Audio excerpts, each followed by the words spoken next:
guys, it's Tim, and this is Wrestling Unlimited. So tonight during Monday Night Raw, we got our first look at WWE 2K25. They revealed the cover. We saw all three covers, actually. They revealed the Standard Edition cover, which was leaked by Steam recently on Raw, and then we got the Deadman cover, which was revealed this morning, and we got the new Bloodline Edition cover.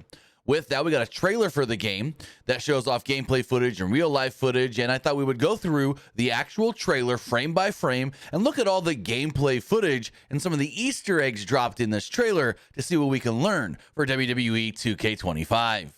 As far as the first frame of the trailer does go, we get this shot of a SmackDown arena. Now, it is the Fox SmackDown arena because, as you see right here on the ring, well, it's the old SmackDown logo. Plus, look at that ring.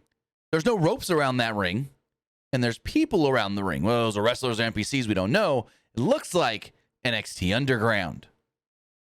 Also, one thing to look at here, it states, quote, the trailer features a mix of gameplay and cinematics captured on PC and live-action WWE footage.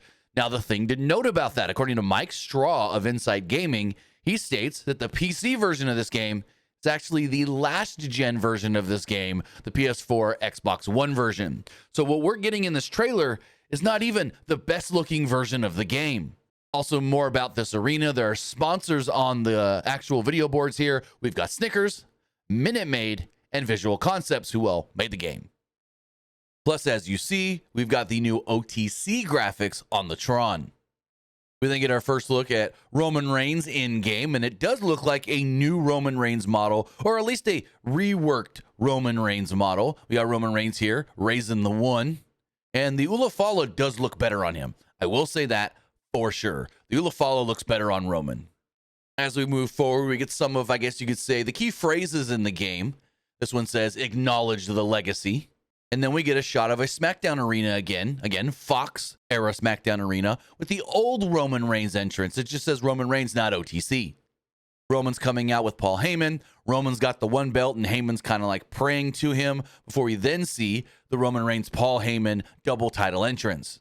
We then move on a little bit to footage of SummerSlam where he faced John Cena, and we see him here in game giving John Cena a spear.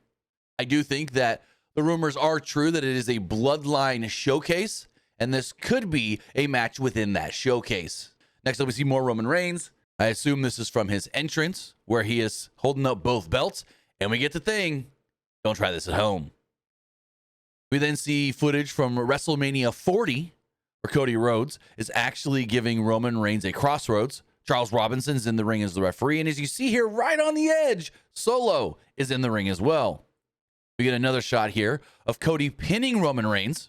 See Charles Robinson here. Solo Sikoa in the ring. And Paul Heyman at ringside with, I'm not sure if it's just a lei or the Ulafala around his neck. Plus one addition here that we have noticed, the Prime logo in the middle of the ring. So they have added the logos to the ring mat. I don't know if we're only getting the Prime logo or if we're going to get any of the new logos for the new Netflix Raw era setup. Speaking of new eras here, as you see behind Solo and Roman fighting, it's the new SmackDown logo since they've moved over to USA Network. Also, Solo is giving Roman a Samoan spike. We then get the term, it's time. Roman is looking like he's herking up for one of his spears here before we then see him maybe giving a Superman punch or just like a big flying clothesline in the corner to Solo Sikoa. We then see Roman giving Solo a big hip toss. Roman looks like he's charging up for a Superman punch here. Before, well, we get a shot from underneath, it's like from the mat of Roman going for a Superman punch. But then we get our first look at Jacob Fatu as Roman looks like he's giving him a clothesline. As far as Jacob does go, looks like this is his attire and look from his actual debut in WWE. Also, it is blurred out, so I can't tell, but it does look like that might be a Slim Jim logo down there under Fatu's arm. We then get this shot of Solo in the ring, and it says, take on all challengers. It then transitions to a shot of Umaga with the same words on the screen. We then get a look at Solo Sikoa's Bloodline making their entrance. It still says to take on all challengers. We've got Solo, Tama Tonga, Tongaloa, and Jacob Fatu with Solo's entrance theme and graphics on the screen. We then get this shot of the Usos. They're wearing their black and red gear, and they have a black, or maybe that's gray because of the lighting, we don't know, but Hell in a Cell hung above them. Not 100% sure where this is from and what this is a reference to. If you know, let me know in the comments below. We then get this shot of Batista fighting Roman Reigns. It still says to take on all challengers, and this is the USA Network era Raw logo on the screen in the background. We then have this shot of Batista going for a clothesline on Roman and Roman ducking the clothesline before it transitions to Roman Reigns giving Jey Uso a spear inside the red Hell in a Cell. But look here. It's at a Monday Night Raw. That's weird. We then have Roman in the middle of the ring holding up both the Universal and WWE Championship, where it says to take it to new heights. We then get this shot of Seth Rollins from what I believe is his entrance at Royal Rumble 2022 when he did challenge Roman for the belt. We got more Seth Rollins, this time from WrestleMania 40. And look, Seth is standing on the barricade. And if we go to the next shot, he's doing some sort of a splash to Roman. So if we go back to that last shot, are we now going to have physics in the game that lets us do things off the actual barricade? To climb up on the barricade, balance, and do moves off of it? That would be pretty cool. As we move forward, we get this, I guess you would say, generic-ish looking Undertaker chokeslamming Roman Reigns. Before we get this shot of Cody Rhodes during his entrance in, I guess that's the Homelander gear, I think. Correct me if I'm wrong. We get another shot of Seth Rollins from Royal Rumble 2022 during his entrance, where he wore the Shield gear.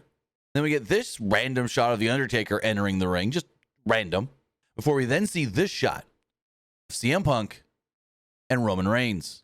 The gear CM Punk is wearing is his SummerSlam 2024 gear. We then get this shot of Roman Reigns making his entrance with both title belts. It says to win it back. We then got this of him giving Solo Sikoa a belly-to-belly suplex. Before we see our first good, full model shot of Tama Tonga and Roman hitting him with a spear. We then see Roman Reigns hitting Seth Rollins with a spear at WrestleMania. Again, the Prime logo, center of the ring.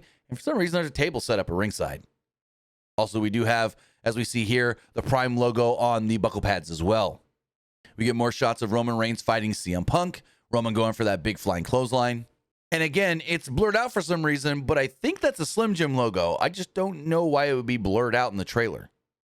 We then see this shot of Roman Reigns from the old era, Fox era SmackDown, where he's given the ones, and everybody in the crowd giving the ones as well. Then we get one of the more interesting things in the entire trailer. It is the island, where it says, take it beyond the ring. As we look down here, it says the island is only available on PlayStation 5 and Xbox Series X and S. Footage captured on next-gen hardware. As we zoom back out, the island is supposed to basically be the city from the NBA 2K games. We see multiple different areas here as well, as we have this area over here to the left that it looks like it says the words Hall on it. So is that like a Hall of Fame? We then have another building to the right where you really can't see much of, and then we have the big building in the middle that has a big golden statue on it of Roman Reigns. But the thing is, as we look back here at this wide shot, what exactly the island is going to be, we don't know. We know that in NBA 2K and the city, basically, you come up on somebody on a court, you challenge them, and you just pick up a game of basketball. So are we to enter one of these buildings and then just start wrestling somebody? Also with the city, it is all based around your created character and you leveling them up, getting more upgrade parts, this and that. And I haven't played it before myself, but from friends that I know that play it a lot say it's full of microtransactions. So hopefully this isn't also full of microtransactions. We then see all three covers of the game for the different editions, and it looks like the catchphrase this year is Rule Beyond the Ring. We have the Standard Edition over here with Roman Reigns and Paul Heyman on the cover. We have the Deadman Edition here in the middle, which we still don't really know what that is. And then we have the Bloodline Edition over here on the right. As we see down here, it says pre-order January 28th, available March 17th. But then it also says up here under the Deadman Edition and the Bloodline Edition, included up to 7 days early access. Play from March 7th. So if you pre-order either of those versions of the game, you get them a freaking week early. Like, what? A week early? Now this shit's just getting ridiculous on pay us more money to play it early. Or just release the freaking game all at the same time. Then, as far as pre-order stuff does go, we do learn that the Wyatt 6 are the pre-order bonus. As you see here, we get all 5 members of the Wyatt 6, Plus, I don't know why you would need this, but plus, you get WWE 2K24, the digital version. Is this pre-order bonus offer available through March 13th, 2025. The Wyatt 6-pack is included with Deadman and Bloodline editions. Pre-order WWE 2K25 digital on any platform through March 13th, 2025, and receive a copy of WWE 2K24 Standard Edition for the same platform. Canceled pre-orders will result in removal of digital copy of WWE 2K24 from platform account. Terms apply. Now, with all of that is everything that we saw gameplay-wise from the trailer for WWE 2K25. I would assume sometime tomorrow, Tuesday, we're going to get a lot more information once the pre-orders go live on what is available and what we get from each different version, the Standard, the Deadman, and the Bloodline. But with that, let me know your thoughts in the comments below. Let me know if I missed anything in the trailer as far as Easter eggs and whatnot, and what you think of WWE 2K25 so far. Are you interested? Are you pre-ordering the game? Are you going to wait till the game comes out to get it? And what version of the game do you want to get? Standard, Deadman, or Bloodline? Let us know in the comments below.